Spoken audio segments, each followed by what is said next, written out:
Hi guys, it's Benita again. This is my third video for Bio 340 class, Human Body and Brain. This is the video for Lecture 7. Lecture 7 is about muscles, type of muscles, and how muscle contraction happens, how the information goes from the brain and from the spinal cord.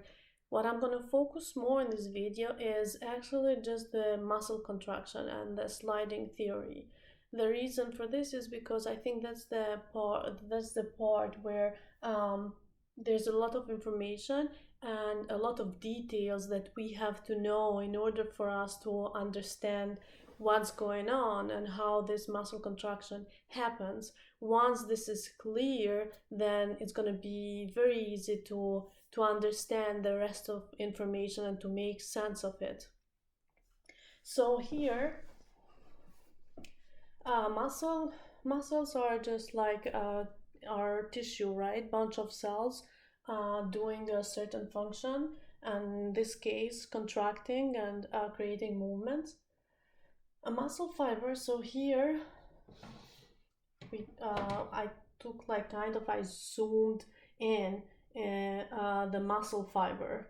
So this is the muscle fiber is just like muscle cells. Okay, so this is the muscle cell and is composed of, as we know, every cell has a membrane, right? So the membrane for a muscle cell is called sarcolemma.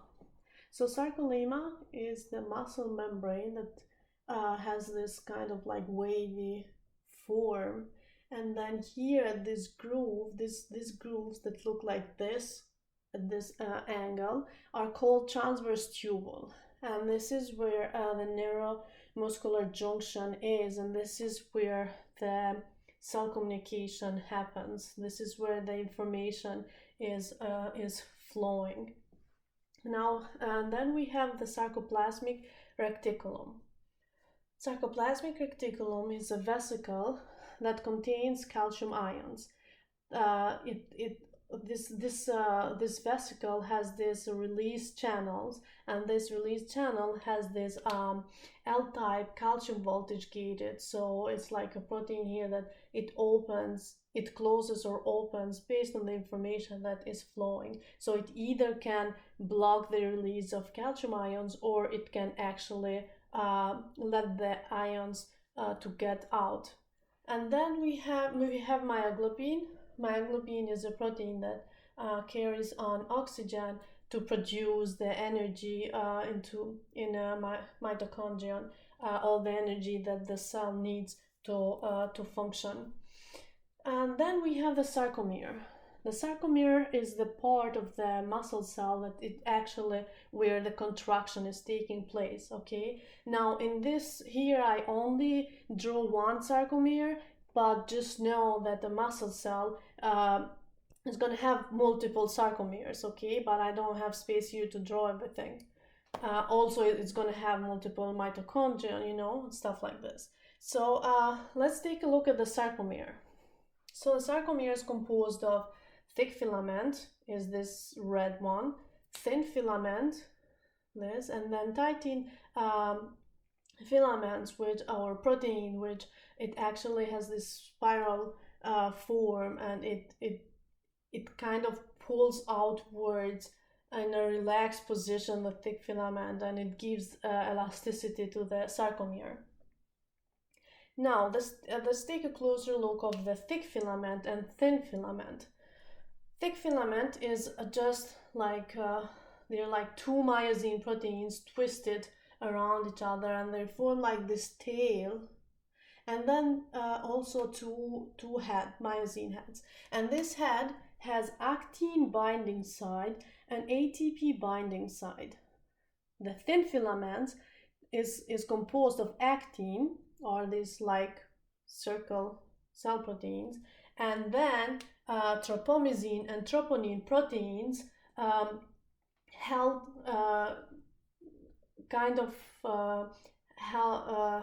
hold the actin together. Tropomyosin is this long, kind of like long sheet, okay, double, that actually it covers the myosin binding site of the actin.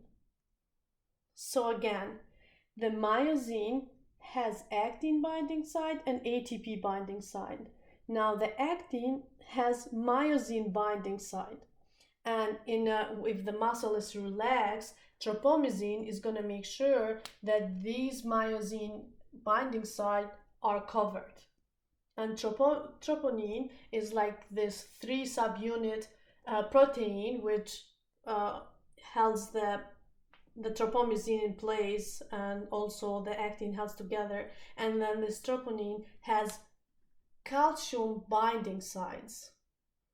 Okay, so now what happens if a muscle is relaxed, nothing is going on, so the tropomyosin covers this myosin binding site, so myosin is not bind to actin and nothing is going on. So once the information is flowing, once the nerve action potential is releases, so the action potential is going to open the vesicle here and is going to release acetylcholine neurotransmitters in the neuromuscular junction. Now the acetylcholine is gonna bind to the acetylcholine receptors.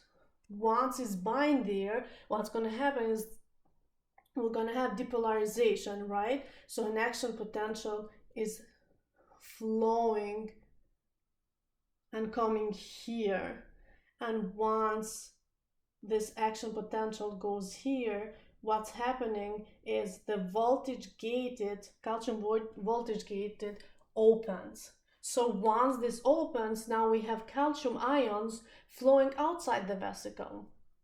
Where will these calcium ions go? They're going to go in the calcium binding site of troponin protein.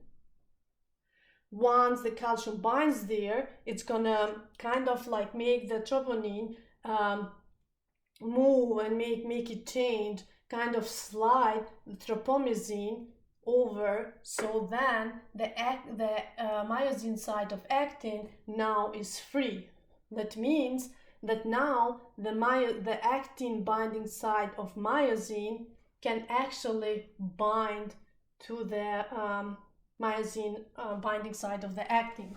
So what's going to happen is now the actin is going to move kind of like 90 degree, and it's going to form like a cross bridge, and it's going to bind to the thin filament. It's going to bind to the myosin binding side of actin. Once it binds there, it's gonna slide the thin filament. It's gonna slide it towards the middle of the sarcomere. So it's going like this. It's binding and it's moving it towards the center, towards the middle. This is how contraction is happening.